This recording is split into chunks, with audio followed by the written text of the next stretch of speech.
As Grandpa had predicted, the price of coon skins jumped sky high. A good sized hide was worth from $4 to $10, depending on the grade and quality. I kept the side of our smokehouse plastered with hides. Of course, I would spread them out a little to cover more space. I always stretched them on the side facing the road, never on the back side. I wanted everyone in the country to see them. The money earned from my furs was turned over to my father. I didn't care about it. I had what I wanted, my dogs. I suppose that Papa was saving it for something, because I never saw anything new turn up around our home. But like any young boy, I wasn't bothered by it, and I asked no questions. My whole life was wrapped up in my dogs. Everywhere I went, they went along. There was only one place I didn't want them to go with me, and that was to Grandpa's store. Other dogs were always there, and it seemed as if they wanted to jump old Dan. I got so about the only time I went to see my grandfather was when I had a bundle of fur to take to the store. This was a problem, always a problem. In every way I could, I would try to slip away from my dogs. Sometimes I swore that they could read my mind. It made no difference what I tried, I couldn't fool them. One time I was sure I had outsmarted them. The day before I was to make one of my trips, I took my furs out to the barn and hid them. The next morning I hung around the house for a while, and then nonchalantly whistled my way out to the barn. I climbed up in the loft and peeked through a crack. I could see them lying in front of their doghouse. They weren't even looking my way. Taking my furs, I sneaked out through a back door, walking like a tomcat. I made it to the timber. I climbed a small dogwood tree and looked back. They were still there and didn't seem to know what I'd done.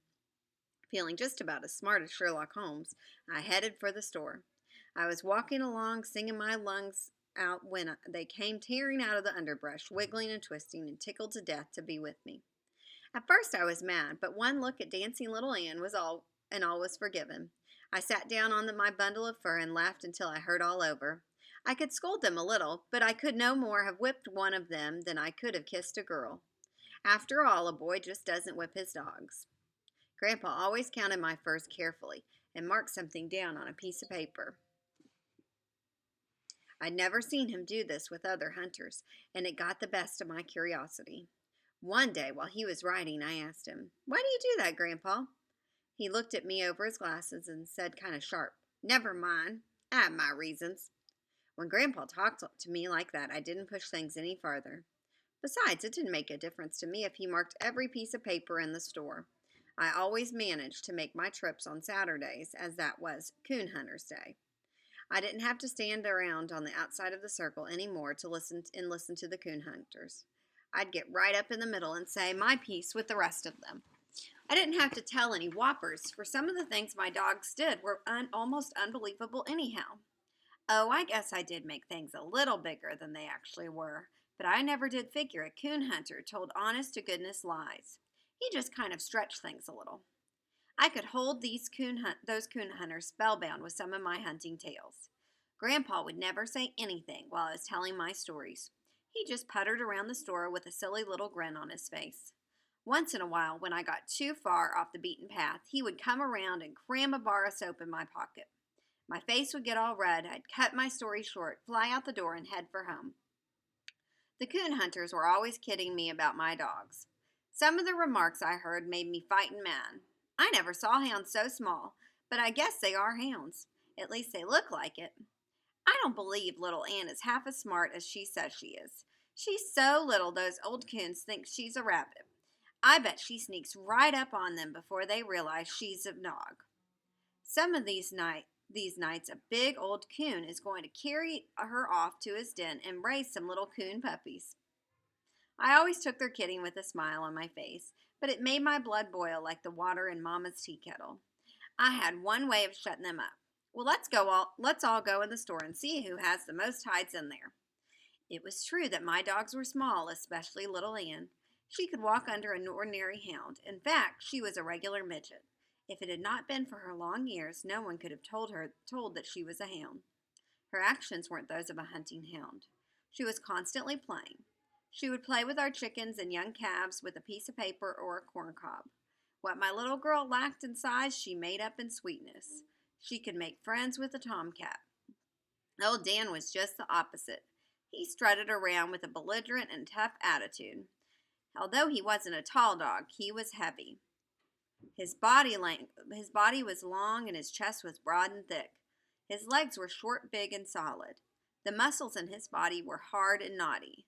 When he walked, they would twist and jerk under the skin. He was a friendly dog.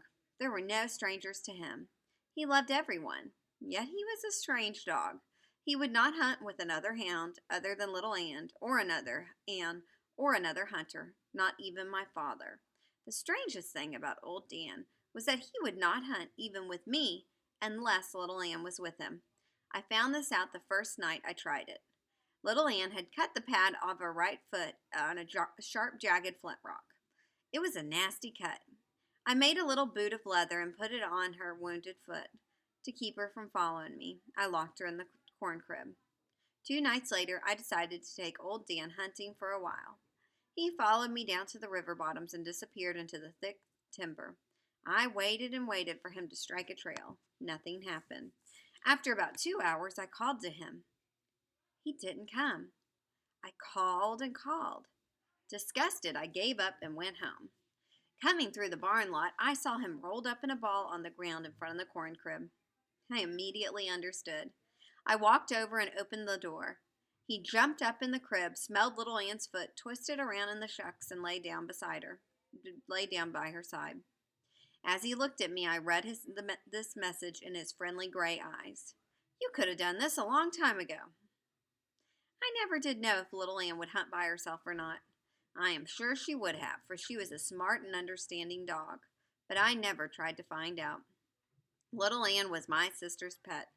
They rubbed and scratched and petted her.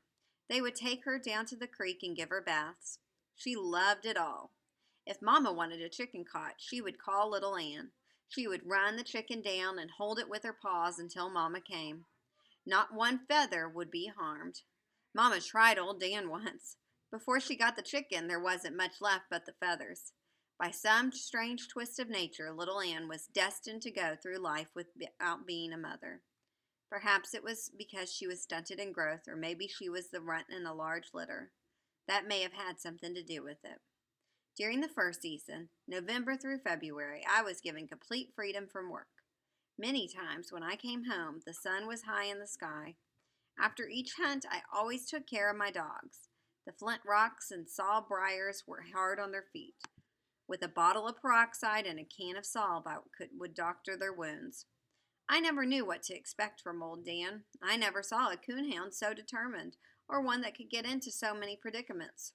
More than one time it would have been the death of him if it hadn't been for smart Little Ann. One night, not long after I had entered the bottoms, my dog struck the trail of an old boar coon. He was a smart old fellow and had a sack full of tricks. He crossed the river time after time.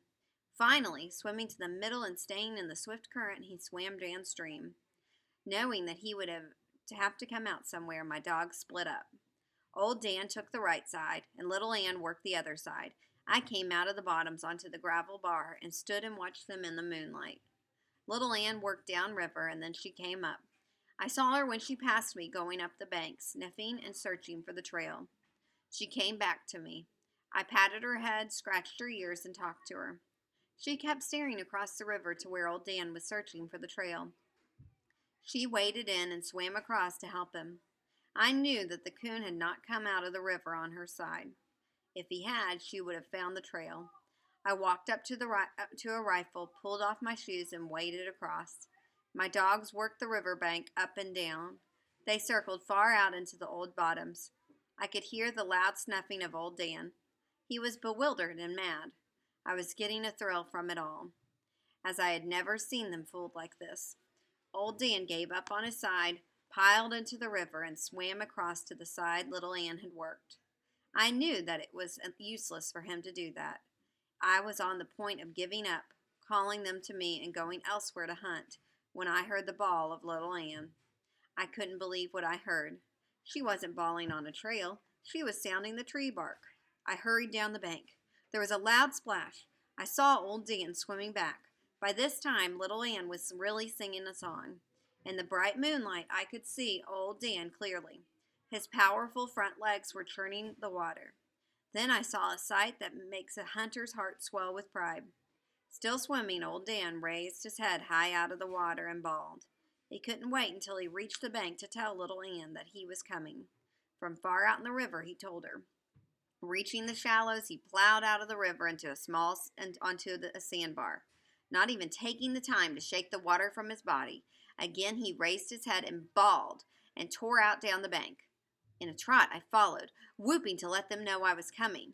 Before I reached the tree, old Dan's deep voice was making the timber shake. The tree was a large birch, standing right on the bank of the river. The swift current had eaten away the footing, causing it to lean. The lower branches of the tree dangled in the water.